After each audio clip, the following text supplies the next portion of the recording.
Hello everyone, welcome back to another transmission on Host of Darkness tonight with yours truly, and a formal late welcome to the month of spooks and darkness of October. Sorry for my strange sounding voice this week. I'm currently recovering from a viral sore throat, so my voice on tonight's video might sound different than usual. I'm actually excited for tonight's episode because we have some terrifying stories for you tonight about disturbing encounters with skinwalkers and unexplainable events in the forest. So, I have a question for you all. How would you deal with a skinwalker? Comment below in the comment section. I'm a little genuinely curious, because I'm sure all of you have different methods, if you will. Also, I wanted to start with a brief message for everyone listening and to my subscribers. You see, when I first started this channel about 2 months ago, I'd always had the dream to narrate horror experiences and stories. You see, I've always had a curiosity about the paranormal and the unexplained, and for much of my life, I was and still am a horror enjoyer, listening to many OG YouTube and podcast shows both in English and Spanish, some of which you may know, such as Relatos de la Noche or Tales of the Night for our Spanish Challenge listeners, Dark Somnium, Let's Read, the No Sleep podcast, and so much more. Each of these and more have inspired me to start this channel. However, with the new milestone of 11 subscribers, and I'm even more inspired and motivated to continue narrating for you all.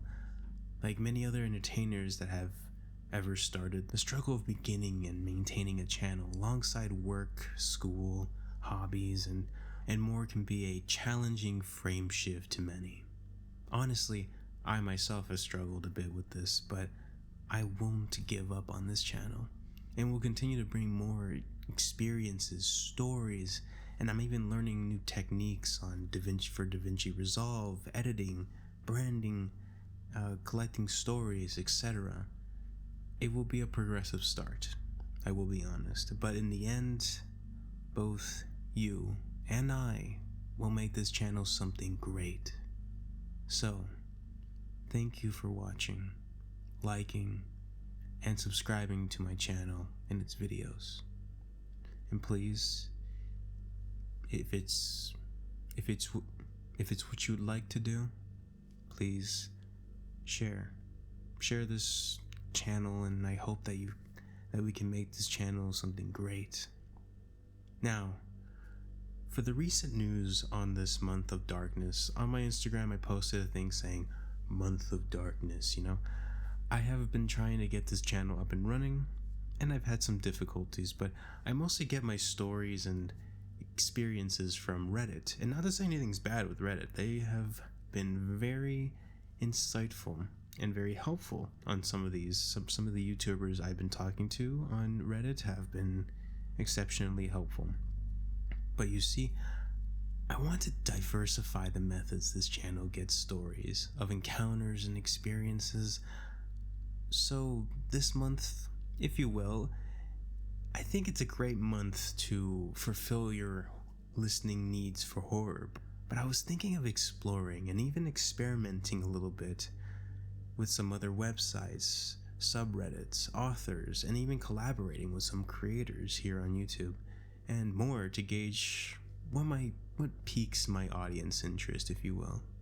So for now, a little hint and maybe foreshadow, if you will, about some upcoming videos. Furthermore, I was thinking of doing a long compilation of stories nearing the day of All Hallows Eve, So, I want to ask the channel for story submissions. If you'd like to, so I'm gonna go on my usual spiel, as you know, but if you'd like to submit a story, or even send me a story, share a subreddit that you'd like a story from, or even experience that you'd like me to narrate on the channel, and they can be both English and Spanish, by the way, it doesn't matter. I will translate it into English. You can send it to me on my channel's official email, Reddit, and Instagram, all of which are on the screen above and included in the description below on this video. Okay, everyone, let's get on with tonight's episode, shall we? Enjoy. So I want to start off by saying that I'm a very skeptical guy. I became an atheist when I was 17, and that's when my belief in God dissipated. The belief in everything supernatural went out the window as well. I also wanted to say that I've lived in Appalachia for all but 4 years of my life. I'm 22 now, and I've never experienced any of the creepy things people say about the Appalachian Mountains, until the story I'm about to tell you. So towards the end of last year, 2023, me and my two friends had simultaneous quarter-life crises, sort of, which eventually led us to getting rid of almost all of our belongings, quitting our jobs, leaving our apartments, living out of our cars, and door dashing all around the country.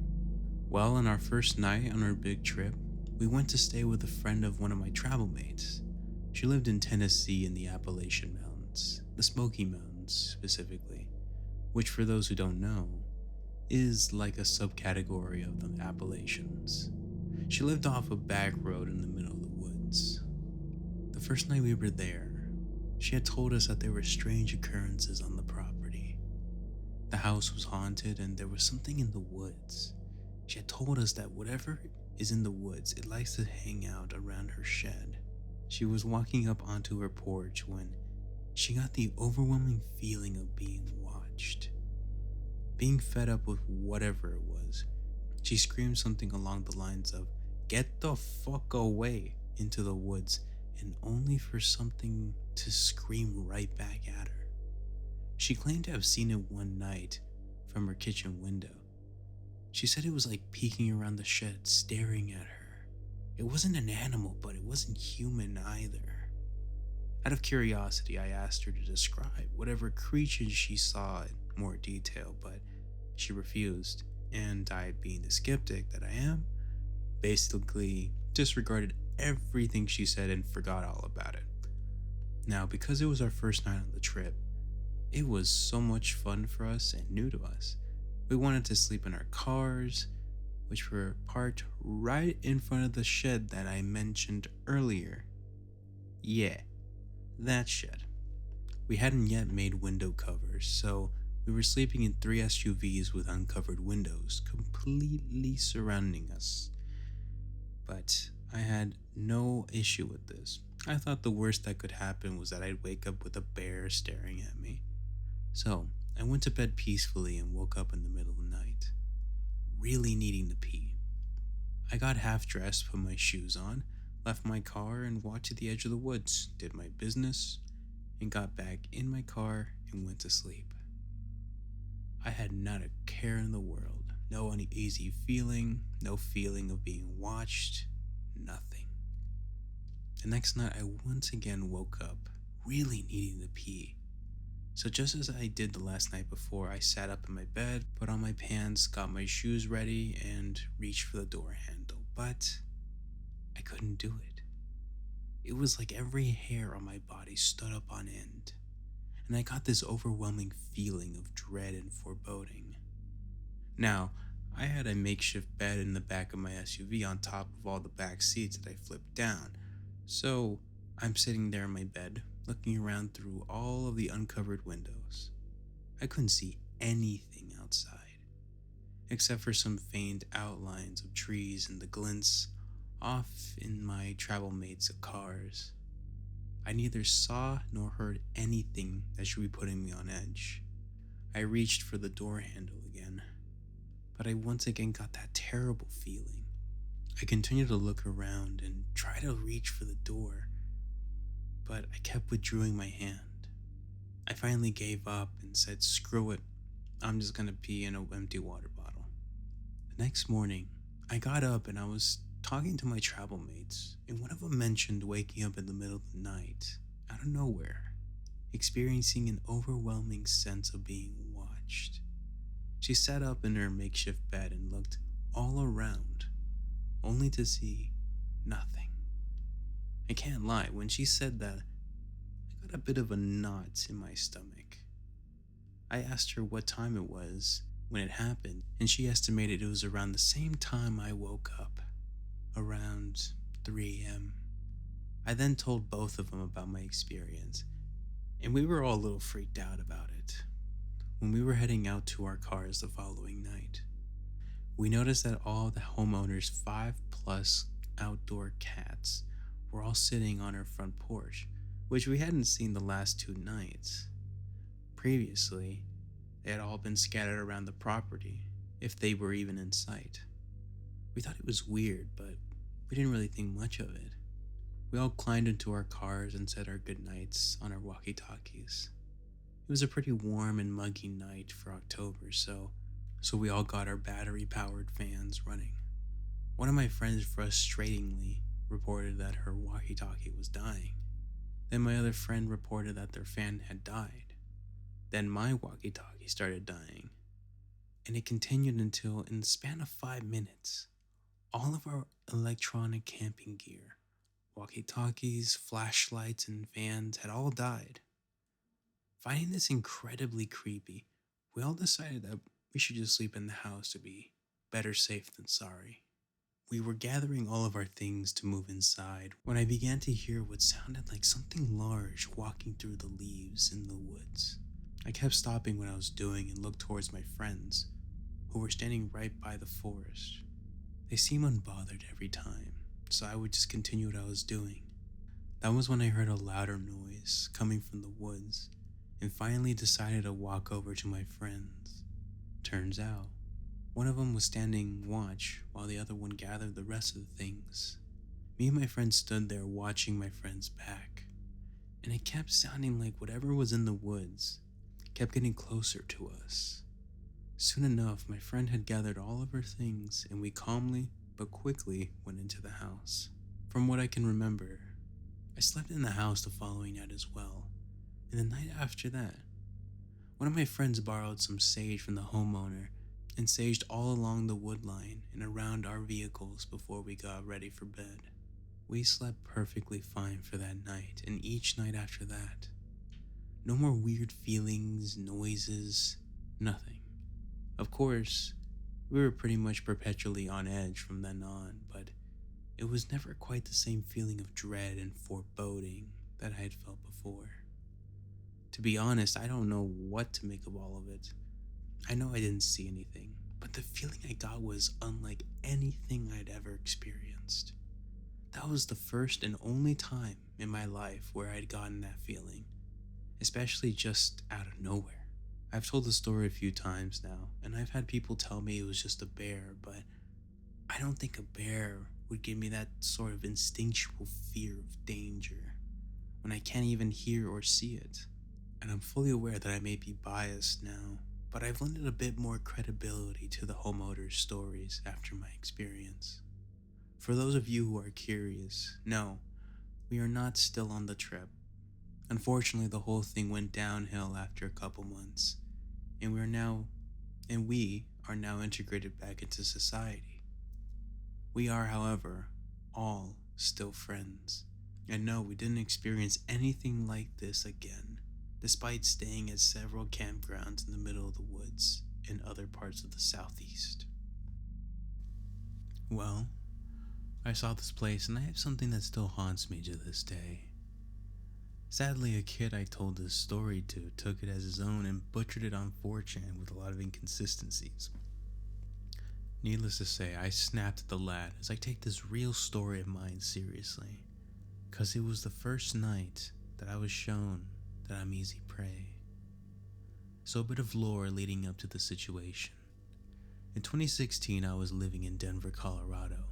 I was in high school at the time, and I had a good decent job that was paying me well, but fired me for being a metal techno music blaster as I did the job.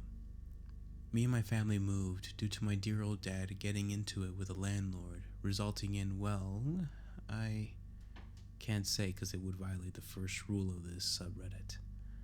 We moved a few months later to a city in southern Colorado because rent was cheap there and still is. I'm a bit of a horror and paranormal lover, so naturally stuff like skinwalkers and werewolves draw me in. Something about it just spoke to me to check it out, and Being a horror nerd, it was a good time hearing and reading such stories, even ones that are true. But no one really realizes how horrifying things can get when you're met with the real thing. It's unclear to me if these are evil shaman or spirits, but I can tell you, a warm night in 2021 was a night that put things into perspective on why you should never want something like that to show up. With that, we have a bit of my history leading up to my encounter in my own home. The night was like any other. I just got home from a new job. I cleaned the call center and relaxed with some Destiny 2 with my friends in one ear and listening to a Navajo shaman talk about skinwalkers and their history in the other. Needless to say, it got very dark to me. After a few hours, I called it quits on Destiny 2 with the lads, as we were doing Vanguard Nightfall missions that night to get a very heavy ammo using a grenade launcher. We succeeded in getting some good rolls, but alas, we aren't here to talk about Destiny. So after about 3 hours of going to bed, I was woken up by a pair of glowing red eyes just watching me. I couldn't move. My body was locked in as if it was screaming at me, "Don't move. Don't move or you're dead." Now, this is where things take a turn. I was still living with my family when this all happened, so you can bet not only was I scared and unable to move, I was scared what he was going to do to my mother, my younger brother, and my sick father. I could feel and hear my own heartbeat beating, slowing down. Then, the growling came. It started getting close to my bed, growling, and on occasion snarling. It was pitch black in the room, and all I could see was those eyes, those blood-red, angry eyes that tell you, the world you know it has ended. What happens now is my choice. It felt like an eternity, but I backed off and I could move again. But I didn't want to. Why? It was still there, staring at me, growling as if testing me, or seeing what I was going to do so it can do what it really wanted to do to me. I never took my eyes off of its eyes, not even once to shut my eyes and wish for it to go away. But in the words of Mr. Quaint, sometimes it doesn't go away. I was thinking, scared, that it had to be a nightmare. It had to be at any moment I would wake up to my bedroom light on and my younger brother slapping me to wake me from it. But it wasn't. I didn't get such a mercy. After a long time, the sun decided to rise and the eyes disappeared without a trace. Not taking any chances, I grabbed my handgun and did a sweep of the house. Mom was terrified, and my dad laying there asking me what the hell sounded like a warped chainsaw. But my brother, he saw it, and he wished he hadn't given me a description. I remember his words to a damn T. It looked like some skinny, tall person with a wolf's head, and it stared at me for a bit. The teeth looked like a bunch of knives, and the hands like humans and the hands like a human, but with Freddy Krueger claws going on. I don't know what the hell that was, but I don't ever want to see it again. Dad went into a yelling fit, blaming me for giving them all nightmares, playing some horror flick while I went to bed, and that's what he chalked it up to be, but I had never done that. Hours later, Mom took me for a drive and parked at the city park, asking me, "What the hell was that last night?" I told her I don't know, but whatever the hell that was, it was not friendly. Not in the slightest. The following weeks, bad luck happened. My runs in Destiny 2 went to hell. My job was on my butt, saying I never cleaned and missed a lot of spots. when I never did miss a spot to the point that where I told him to shove it, and I quit during that time. The employees of the call center gave me their support for me, and I thanked them for that, and they said that there was no problems at all. Everything was clean to the point that they would even eat off the break room floor or the bathroom floor if they wanted to. So they just didn't understand why my boss was losing his mind at me. So I went to a shaman out in the rural parts of the city and told him what happened. What he said next was, "You drew to you with your interest. It took interest in you not because of your negative energy as a buffet, even though you try to be nice and polite. You must have some native blood in your family tree. It's still out there, watching you. I don't know if it's an evil spirit or a skinwalker, but I'll tell you what. I'll get a priest friend of mine and bless your house as soon as possible for free. It will keep it away as long as you do not feed it or attract it any further." I still paid the shaman, and I donated to his priest friend's church. 2 days later, Dad's health went to hell so bad that it was time for a hospice. 3 days later, Dad called and had me and my mom and my brother come to see him one last time. We said our goodbyes, but made Mom and my brother leave while I stayed behind to have one last conversation. "I saw it in my window last night, son. I'm sorry. I'm so sorry for everything I've done to you and the hell I've put you and your brother and your mother through. I'm so sorry. I thought it was a horror movie that you were blaring that night. I know you must hate me, and you have every right to do so. So you can tell me off, yell, scream, and curse at me. I've made my peace with God. But know this. It's still out there. It's waiting for you. Take care of your mother and your brother. Keep that thing far away from them. I know you will do the right thing." Those are the last words he spoke before he died right in front of me. And I said out loud, "The dead have settled their debts, and it's time for the living to pick up the tab. I'll do my best, and that thing will never get near them as long as I draw breath. Rest in peace, Dad. May you find more peace in the afterlife than you did in life."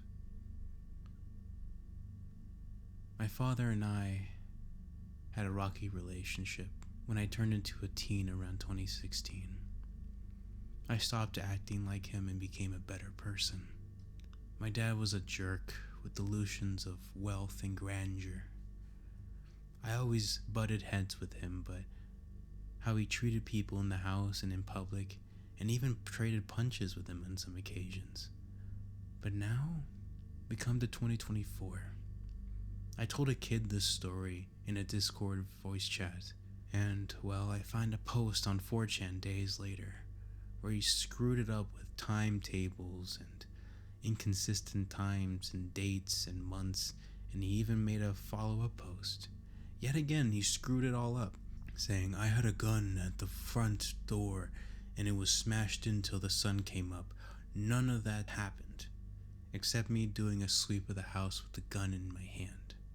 All doors were undamaged. What really pissed me off was that my dad passed away around that time, and that thing came into my house to show that it could easily get to me and my family if it so chose to kill us all.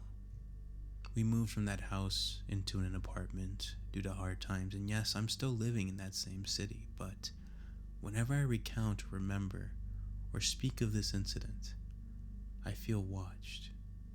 Even a border collie I adopted named Emmy growls at a closet or the front door at night. It's out there, and it's waiting for its moment. And I'll be waiting right now for it, now that I have a sense of what I might be up against. I'm more than happy to talk or have someone share a similar experience, but I know that I'll never say the name Skinwalker in a voice chat or anywhere out loud, because from what I've learned, It's like inviting a vampire into your home. You don't want that. Thank you for reading this. It has also allowed me to clear the air, thanks to that kid, but this is a moment of my life I will never forget. It seems it will follow me to the grave, but I will never forget that there are forces in this world we will never understand, but never paint a target on your back, 'cause then they will come for you. The night at a ranch called La Bendición, located in the Michoacán de Porfirio Díaz, was more intense than I could have ever imagined. We had been assigned the mission to secure the event area after the annual community fair held there, as part of the 8th Brigade of the Oaxacan Military Police. My small detachment, composed of 2 comrades and myself, were ready to fulfill our assigned duty. After making sure the event was over and the civilians had left, we settled with difficulty in front of our military tactical vehicles. The fatigue of the day was settling in, and we hoped for a quiet night before returning to Oaxaca at dawn. Despite our expectations, the tranquility of the night was interrupted when my companions began to narrate horror stories. However, the accumulated fatigue was stronger than I was, and only a couple minutes into the stories, I fell into a deep sleep. I felt that only 15 minutes had passed in my dreams when I was rudely awakened by one of my companions, who urged me to look forward. As I did so, I noticed reflective eyes staring back at us, illuminated by the lights on our vehicles. Surprise gripped us all as we observed what at first glance appeared to be a rabbit. The oddity of the situation lay in the fact that in that area, it was extremely unusual to encounter rabbits. At least that's what we knew until that moment. Laughing and joking, my companions began to speculate that we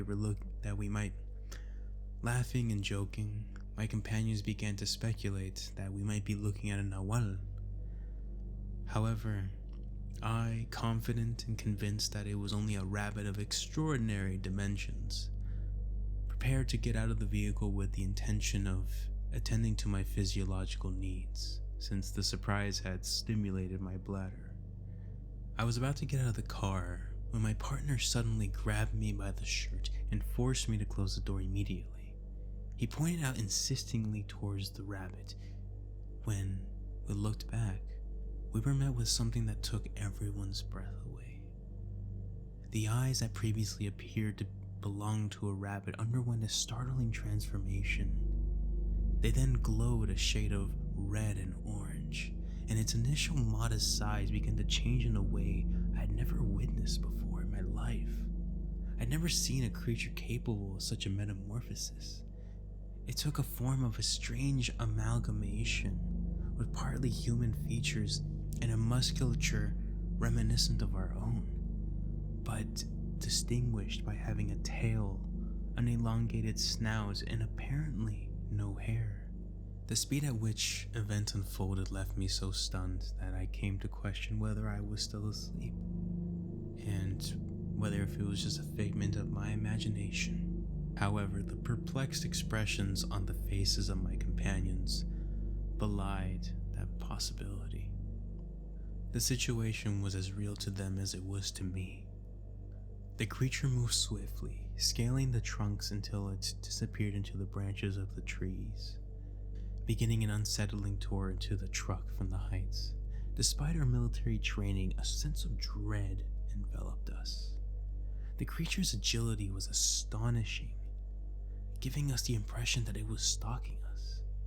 At certain moments, it lunged onto the truck with unusual force, moving it in a way that no other creature could accomplish, much less a rabbit.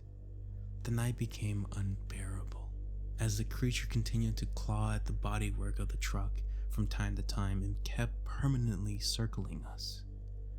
The night was extremely distressing and exhausting. The darkness, mixed with the uncertainty of not knowing where the creature was at any given moment, kept us on edge. The dawn greeted us with relief, Under the first rays of sunlight, we made the decision to retreat.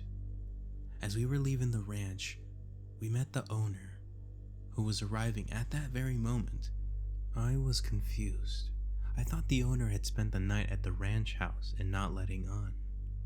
I rolled down the window of the truck to discuss it with him. However, his reaction was not what I expected. He responded with a nervous laugh and proceeded to tell us that it turns out the owner no longer resides on the farm, but in Santa Catrina, Huixla, a nearby town. He revealed to us that he had moved away, leaving the finca only for occasional events, due to something that constantly haunted the property while he lived there. He had gone through terrifying experiences inside his own home, and like us in our trucks, had felt the haunting presence of something wandering in the shadows of La Bendición. With this confirmation, we decided to put some distance between us and return to Oaxaca as soon as possible. On the way back, we shared reflections on what we might have witnessed.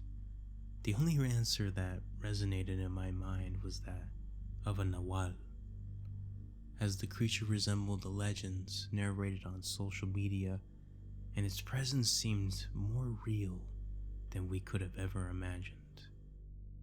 I had some more weird shit happen to me last night.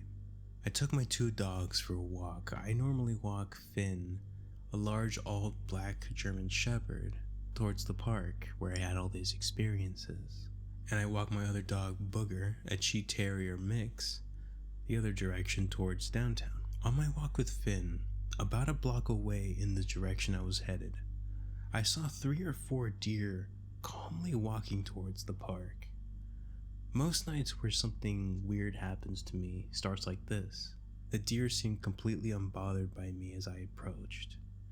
They kept walking towards the park but stopped every few steps to look back at me, as if they wanted me to follow them. Then, as Finn and I reached to where the deer were, I noticed about 10 or more other deer waiting as well. Then they all started walking together, calmly, but still looking back at me every few feet. And on my way towards the park, I smelled the stench of rotting meat. I know the smell very well, as I used to be a butcher. It's very strong, very pungent, like someone plugged my nostrils with rotting ground meat or something.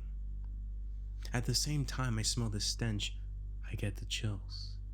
Finn's hair stand up and he gets more nervous, and I could feel the air around me get colder. As I continue walking, I look down an alleyway that cuts the block in half, and if you would walk down the dark alley, you would spot where I eventually walk back home. I was 2 blocks away from the park. When you reach the park, you can walk down the same road and you can continue towards the park, or you can continue to the road which turns left.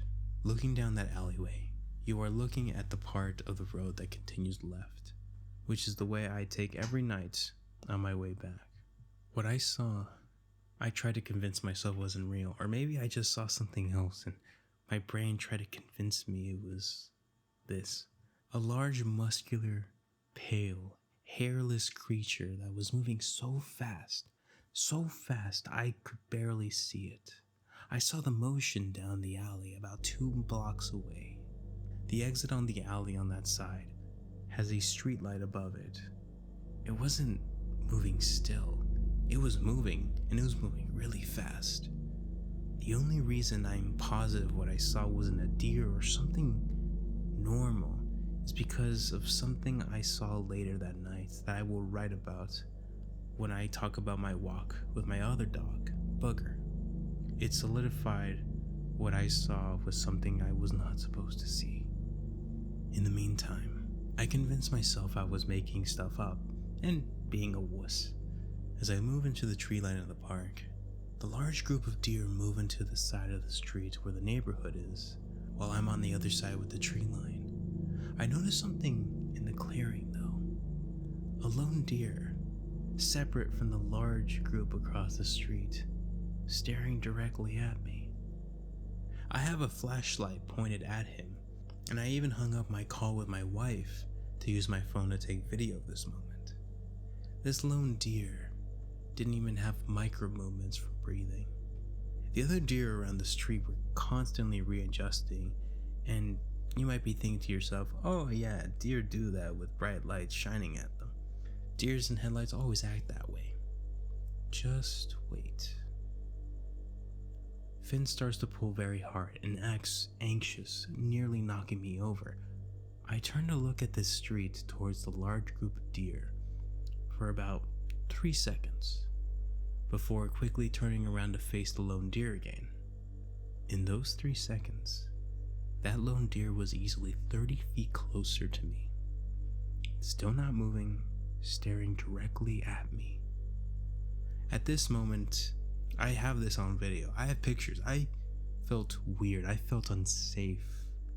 I've lived in rural Iowa my entire life, and I've always lived outdoors. This didn't feel normal. I was scared. I back away while shining my light at the deer, and once I get a block away or so, he finally turns around and calmly walks into the tree line. The whole way home, I feel like I'm being stalked, not just watched, but like something is following me. Now I went back home and I sat there for a bit, and I just tried to talk to myself into believing that it was all a coincidence, you know?